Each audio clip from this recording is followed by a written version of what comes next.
Hi, my name is Mark Harvey, and we've got many people in real life that talk about joint venturing. So first of all, I want to give you the foundation of what is an awesome way for you to realize, is this partnership good for the outcome I want to achieve? Because if you want to joint venture with someone to invest in property, to create wealth, generate passive income in property, then you're going to need to at least start off with this.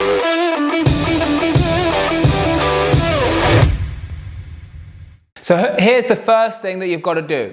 You just got to write down and be kind to yourself. What is it that you are bringing to the table?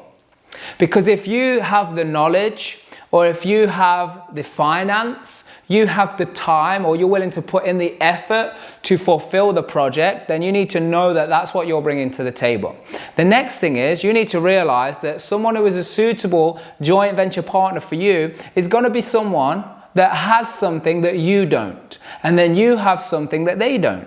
So this is really simple, but some people just they just don't look into this part, or they don't take this into consideration, and then they wonder a little bit further down the line why people's goals, are so far apart, and then there's problems and challenges down the line on who wants to make decisions and all of that stuff. Because let's face it, if you have the time and you're going to put the effort in and you have the knowledge of how to do the project, and then your joint venture doesn't, but they have the funds, that is the foundation. It's not the be all and end all, but it's the foundation of a great partnership. Why? Because you have something they don't and they have something you don't, so you can both benefit from each other.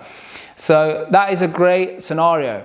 Now let me give you some things that, again, people don't look into.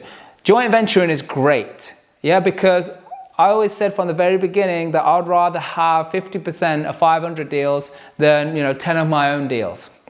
But it's not only that.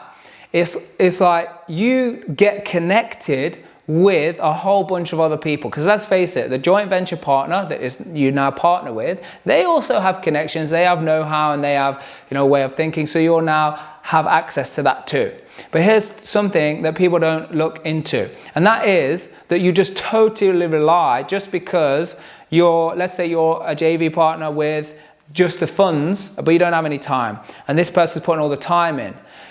Just leaving it to them is fine, because that's what great partnerships are for, but you still need to know it yourself. You still need to understand it to enough of a level where you can say, yeah, we're on track here, or yeah, we're moving in the right direction. So you got to get the training yourself. You got to get the know-how yourself. Not necessarily that you go and do all of the work. It's like a great business owner or a great entrepreneur.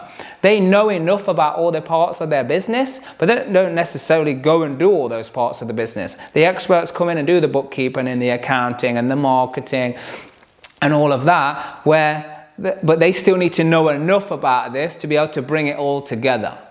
So these are some things that you've got to consider when looking into joint venturing. But I would strongly recommend doing it, but just do it properly. And if you want to find out more, subscribe to this YouTube channel, because there's many other videos that are going to help you with this, with the know-how and the knowledge. But if you want a live experience, I'd recommend you go to Real Life Property Wealth. That's where we go to it in detail, and we actually do it in the room as well. So it would be nice to see you there.